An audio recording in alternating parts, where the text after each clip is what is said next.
His ruthless rise to power began in World War I, fighting in the bloody, squalid trenches around Ypres. I met with battlefield expert Martin King, who took me to the rarely seen underground engineering projects both sides used to try and break the horrific stalemate of trench warfare. So this is the British trenches over here. Yep. I mean, they don't look like any protection at all. No, there wouldn't have been a great deal of protection. Bearing in mind that the walls would have been sandbagged.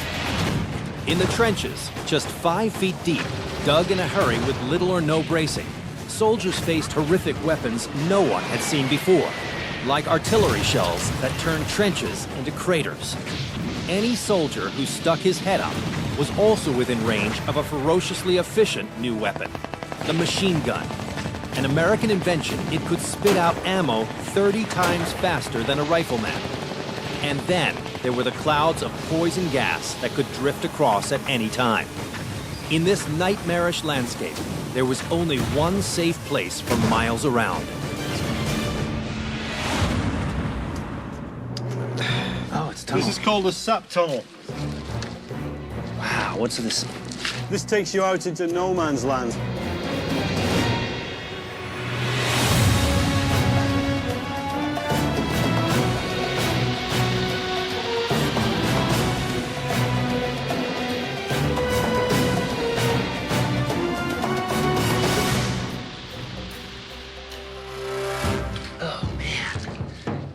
Endless. This thing is just all underneath. It's lacing itself underneath the whole battlefield. Tunnels like these, some of the only concrete structures in the Allied trenches, stretched at least 30 yards into the deadly area between the two sides, known as no man's land. The tunnels were used to spy on the Germans and as temporary refuge for the lucky few who were able to get in when the shelling started. You figure, I mean, 50 yards away, the German forces are dug in on higher ground. All right, so the Allies down here, the British, Canadians, all the rest, have to use any measure possible to try to get some advantage. So they dig these tunnels, reconnaissance tunnels, so maybe they can go out further than their own trenches, get some kind of information, listening, visuals, whatever, to try to get some advantage. While the Allies used these tunnels to spy and plan attacks, the Germans had a different approach, outlasting and bleeding the enemy dry. The key to their strategy also lay in the underground. Martin took me to see the subterranean structure used to protect German soldiers, and may have even saved young Adolf Hitler's life. This is where Adolf Hitler first served in the war. Hitler first served here in 1914 with the Bavarian regiment that he joined just a few months previous. So he was running down in these trenches. Absolutely. Incredible. What was his job? Well, that was his job, to run up and down the trenches, in fact. Really? He was a trench runner, a messenger. Let's see. So he was carrying orders from the front line to the rear and so forth. Absolutely, that would have been his job. In the midst of the horror and mayhem of the trenches, young Adolf found what he believed was his true calling. Well, this is exactly what he needed. He'd been very unsuccessful in virtually every venture that he'd undertaken, so he was a bit of a loser. Yeah. Until along comes August 1914 and the von Schlieffen plan, and this is where we go, lads, Okay. you know, join the army. He gets a true identity. Absolutely, he finds an identity. Right in these trenches. In these trenches. So these guys are sitting for years, a football field apart, Absolutely. bombing each other, Well, and all these trees are gone. Yeah. These are mounds of mud that have been exploded by bombs. absolutely. In fact, there's some very famous photographs of Germans standing in these trenches, holding rats this size. No way, because the there's dead smell- bodies all over the place. Precisely, the smell would have been absolutely horrendous. For both the Allies and the Germans, daily life in the trenches was filled with filth and misery.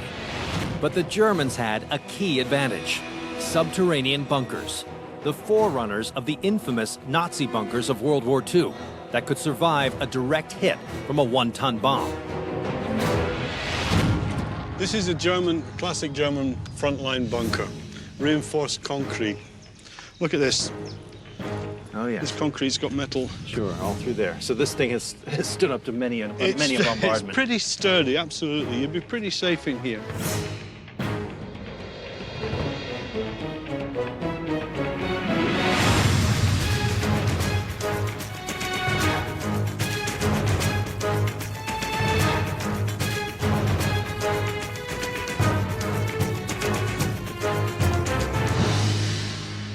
Is this the actual floor? I mean, it was only this high? floor. This is as high as it would have been. And in a sustained barrage, I mean, a barrage could go on for a few days in some cases. So this was a shelter they actually built for bombardments. Absolutely, specifically for that purpose. So how many men did they expect to get in this room? So between 47 and 50 men 47 men in this little tiny room? in this tiny room, yeah. No way. And this is the only safe place in the trench. Out there is instant death. Sure.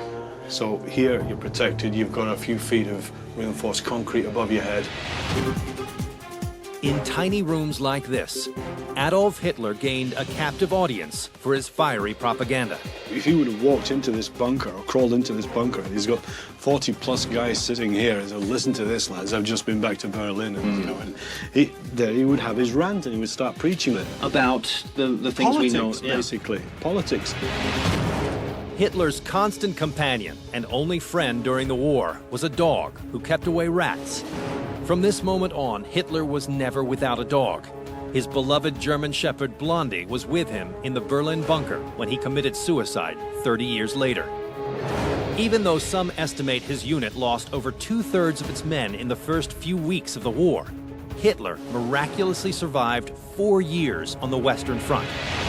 He really did think he was a person with a purpose and a vision and a place in the world, you know, and he believed strongly of his in destiny and fate.